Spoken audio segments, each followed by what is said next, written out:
Assalamualaikum warahmatullahi wabarakatuh. Kami dari kelompok 4 akan mempresentasikan mengenai konsep HAM. Ya, langsung saja kita melangkah ke materi yang pertama, yaitu pengertian HAM. Ya, secara etimologi, kata hak merupakan unsur normatif yang berfungsi sebagai pedoman perilaku, melindungi kebebasan, kekebalan, serta menjamin adanya peluang bagi manusia dalam menjaga harkat dan martabatnya.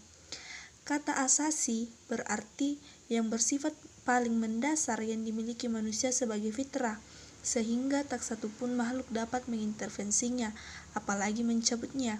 Misalnya, hak hidup sebagai hak dasar yang dimiliki manusia, sehingga tak satupun manusia ini memiliki kewenangan untuk mencabut kehidupan manusia yang lain. Jadi, hak asasi manusia adalah hak yang melekat pada manusia sejak lahir dan yang bersifat permanen dan harus dihormati, dilindungi oleh setiap manusia. Hak asasi manusia adalah hak dasar, di mana hak-hak yang dimiliki setiap orang pada hakikatnya tidak dapat dipisahkan, sehingga hak asasi manusia adalah sakral. Hak asasi manusia memiliki fungsi utama untuk menjamin atau melindungi hak-hak kelangsungan hidup, kebebasan, dan kemandirian yang tidak dapat disangkal oleh siapapun. Dengan demikian, hakikat penghormatan dan perlindungan terhadap HAM ialah menjaga keselamatan eksistensi manusia secara utuh melalui aksi keseimbangan, yaitu keseimbangan antara hak dan kewajiban, serta keseimbangan antara kepentingan perseorangan dengan kepentingan umum. Upaya menghormati, melindungi, dan menjunjung tinggi HAM menjadi tanggung jawab bersama antara individu, pemerintah atau aparatur pemerintah baik sipil maupun militer, bahkan negara. Jadi dalam kewajiban menuntut hak tidak terlepas dari pemenuhan kebutuhan kewajiban yang harus dilaksanakan. Ya, selanjutnya konsep dari hak dan kewajiban asasi manusia bersifat universal dan tidak dipengaruhi atau dibatasi oleh status kewarganegaraannya. Hal itu disebabkan keduanya dilandaskan pada keyakinan bahwa hak dan kewajiban tersebut dianugerahkan secara alamiah oleh alam semesta, Tuhan atau nalar. Setelah itu, konsep hak asasi manusia juga muncul dalam versi lebih modern, sekitar abad ke-20, terutama setelah dirumuskannya Pernyataan Umum tentang Hak-Hak Asasi Manusia atau PUHAM pada tahun 1948 di Paris, Prancis. Semenjak itu, hak dan kewajiban asasi manusia telah mengalami perkembangan yang pesat. Keduanya bahkan menjadi semacam kode etik yang mampu diterima dan ditegakkan secara global dan internasional. Ya, selanjutnya adalah ciri-ciri dari HAM. Ya, yang pertama, tidak perlu mendapatkan gelar atau warisan karena hak asasi manusia adalah bagian dari setiap manusia yang baru lahir. Yang kedua, berlaku untuk setiap manusia. Jangan membedakan antara jenis kelamin, ras, agama, sikap politik, sosial, atau asal kebangsaan. Yang berikutnya, tidak bisa rusak, dan yang terakhir, umum dan supralegal atau terlepas dari adanya peraturan suatu negara. Ya, adapun tujuan dari HAM yaitu melindungi orang dari kekerasan dan pelecehan, mengembangkan rasa saling menghormati di antara orang-orang, dan mendorong tindakan sadar dan bertanggung jawab untuk memastikan bahwa hak orang lain tidak bisa dilanggar. Ya, selanjutnya pemateri selanjutnya yaitu Nur Sabelah. Konsep universalisme dan partikularisme dalam HAM. Yang pertama, HAM universalisme. HAM universal artinya adalah hak asasi manusia yang dipandang secara luas, umum atau menyeluruh, yang bisa kita ketahui hanya dari kata universalnya saja. Di dalam dimensi hak asasi manusia secara universal ini, hak asasi manusia atau HAM dianggap sebagai suatu hal yang paling mendasar yang ada di dalam kehidupan setiap manusia di dunia ini tanpa terkecuali. Berikut adalah beberapa contohnya. Hak untuk memperoleh pendidikan. Yang pertama adalah hak untuk memperoleh pendidikan. Sekarang ini semua orang sudah mendapatkan persamaan hak sehingga kita semua bisa hidup dengan baik di dunia ini. Salah satu persamaan itu adalah dalam bidang pendidikan. Pendidikan merupakan salah satu aspek yang bisa membangun generasi penerus bangsa dan bisa meningkatkan indeks bangsa. HAM secara universal ini artinya menyeluruh, begitu juga dengan pendidikan. HAM yang diberlakukan secara universal di dalam bidang pendidikan ini artinya semua lapisan masyarakat bisa menerima pendidikan dengan layak. Mau kaya, mau miskin, semua pihak bisa menerima pendidikan. Pendidikan bisa diterima tidak memandang agama, suku, ras, dan yang lainnya.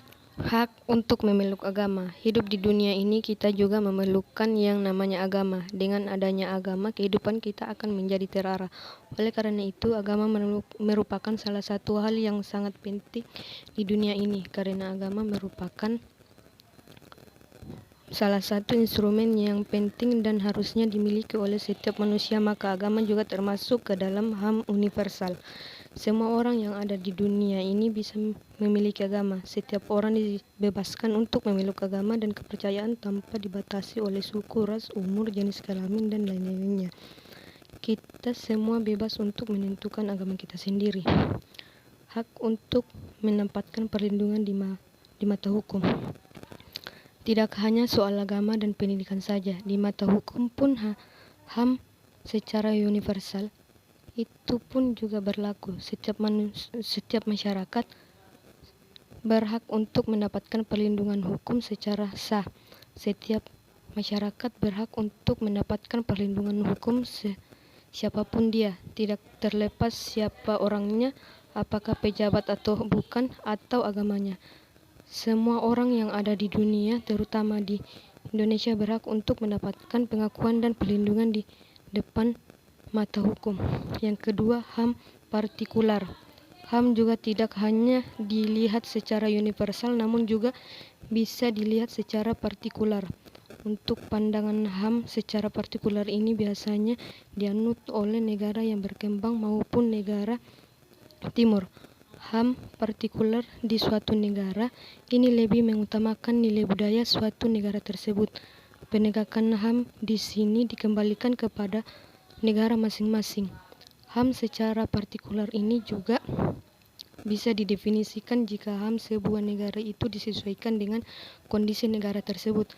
Menurut Undang-Undang Nomor 39 Tahun 1999 tentang Hak Asasi Manusia, HAM di Indonesia sendiri mendasar kepada hak yang diberikan Tuhan yang juga mengedepankan nilai yang relatif. Konsep HAM, Deklarasi Universal Hak Asasi Manusia PBB,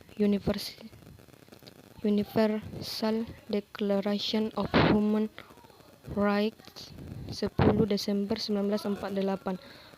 Kovenan Internasional tentang Hak Sipil dan Politik, Kovenan Internasional tentang Hak Ekonomi, Sosial, dan Budaya, Konvensi Internasional tentang Hak Khusus 1978, Konvensi Hak-Hak Politik Perempuan, Undang-Undang Nomor 68 Tahun 1958, Konvensi tentang Penghapusan Segala Bentuk Diskriminasi Terhadap Perempuan, CEDAW 1979, Undang-Undang Nomor 7 Tahun 1984, Konvensi tentang Hak-Hak Anak, Konvensi Anti-Apartheid dalam Olahraga, Covenant Declaration 1993, Konvensi menentang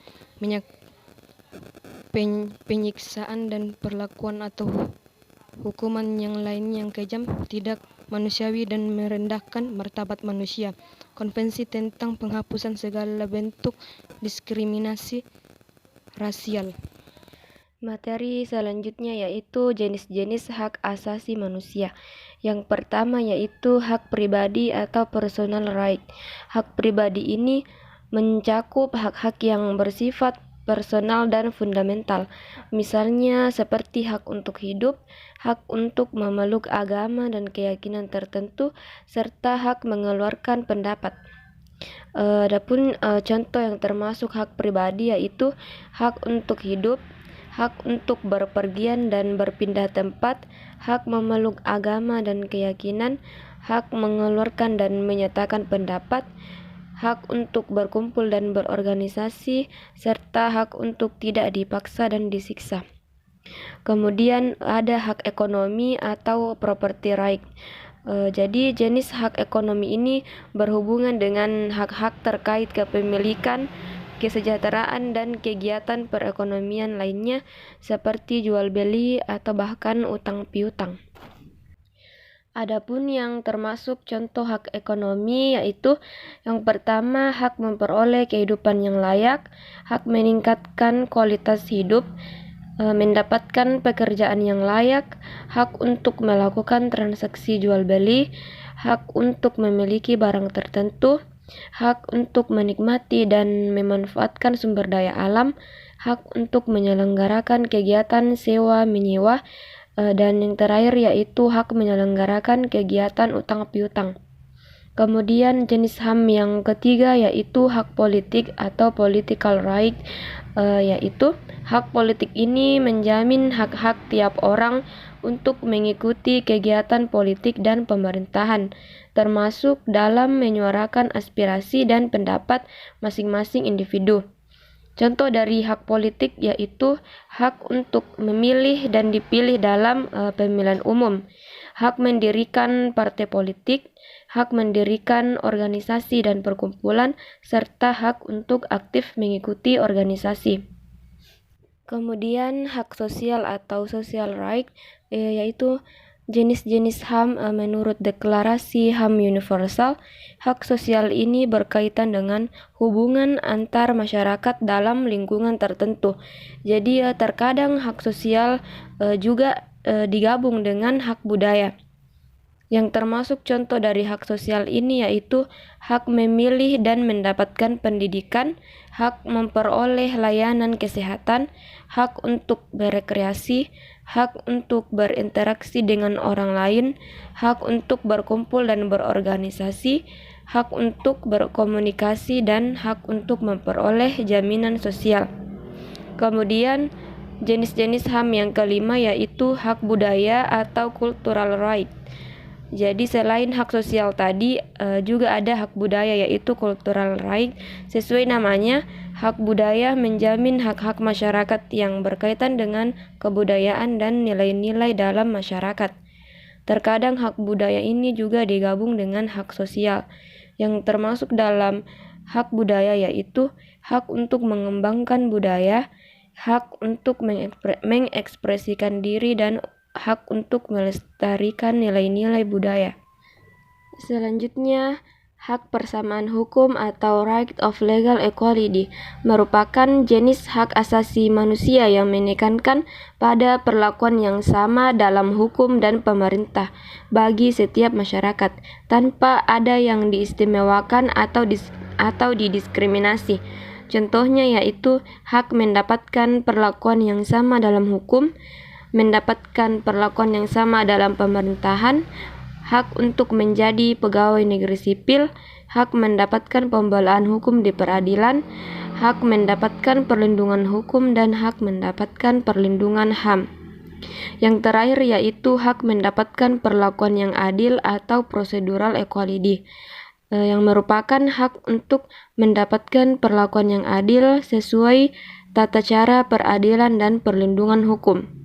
Contohnya yaitu hak mendapatkan pembelaan hukum di pengadilan, hak persamaan atas perlakuan penggeledahan, penangkapan, penahanan, dan penyelidikan, hak mendapatkan proses peradilan yang jujur dan tidak berat sebelah, dan terakhir yaitu hak untuk memperoleh kepastian hukum. Kemudian materi yang selanjutnya akan dibawakan oleh Ardiansyah. Konsep dasar hak asasi manusia di Indonesia. Hak asasi manusia atau populer dinamakan HAM merupakan seperangkat hak yang dimiliki manusia. Keberadaan hak asasi ini ditujukan karena manusia merupakan makhluk ciptaan Tuhan Yang Maha Esa. Jadi intinya, HAM wajib dihormati serta dijunjung oleh setiap orang, negara, pemerintah, dan aturan hukum yang berlaku. Konsep dasar HAM sendiri tertuang dalam Undang-Undang Nomor 38 Tahun 1999 mengenai hak asasi manusia. Selain itu, terdapat TAP MPR RI Nomor 28 MPR 1998 mengenai HAM. Kedua jenis peraturan perundang-undangan ini memuat hak asasi bagi manusia, diantaranya hak hidup, hak berkeluarga serta melanjutkan keturunan, hak mengembangkan diri serta keterampilan, hak memperoleh keadilan, hak kemerdekaan, hak untuk bebas memperoleh informasi, hak mendapatkan keamanan, hak memperoleh kesejahteraan, hak mendapatkan perlindungan dan kemajuan. Prinsip-prinsip implementasi HAM berdasarkan peraturan salah satu pakar hak asasi manusia, Budiono, menyatakan pelaksanaan HAM dalam masyarakat Indonesia berdasarkan prinsip. Adapun prinsip tersebut idealnya ada dalam kehidupan bangsa serta bernegara, yaitu keseimbangan hak dan kewajiban tiap warga negara Indonesia. Pelaksanaan HAM dapat bersifat relatif sesuai dengan kondisi tiap individu dan negara. Negara tidak dapat membatasi hak asasi warga negara secara mutlak. Antara jenis hak asasi satu dengan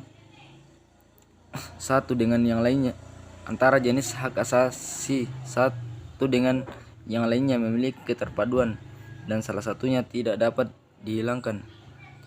Hak asasi manusia secara individu maupun kolektif juga disertakan tanggung jawab perorangan bangsa dan masyarakat.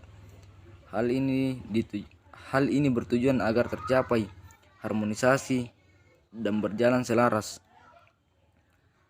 Hak asasi manusia dapat diwujudkan dengan efektif ketika kerjasama internasional dapat diwujudkan. Dalam hal ini perlu mengedepankan prinsip persamaan derajat, saling menghormati, dan memelihara hubungan antar bangsa dengan baik. Untuk dapat mewujudkan hak asasi manusia bagi bangsa Indonesia wajib patuh terhadap batasan-batasan yang sudah ditetapkan pemerintah, di mana batasan-batasan ini harus dituangkan dalam produk hukum seperti undang-undang. Setiap manusia yang terlahir maupun bayi yang ada dalam kandungan diakui hak asasinya oleh negara. Setelah itu, usia terakhir di dunia, setiap orang berstatus bebas dalam segala bentuk penjajahan. Masing-masing sama harkat dan martabat sebagai manusia dan warga negara Indonesia. Ya, itulah tadi materi yang sempat kami paparkan. Lebih kurangnya mohon dimaafkan. Wassalamualaikum warahmatullahi wabarakatuh.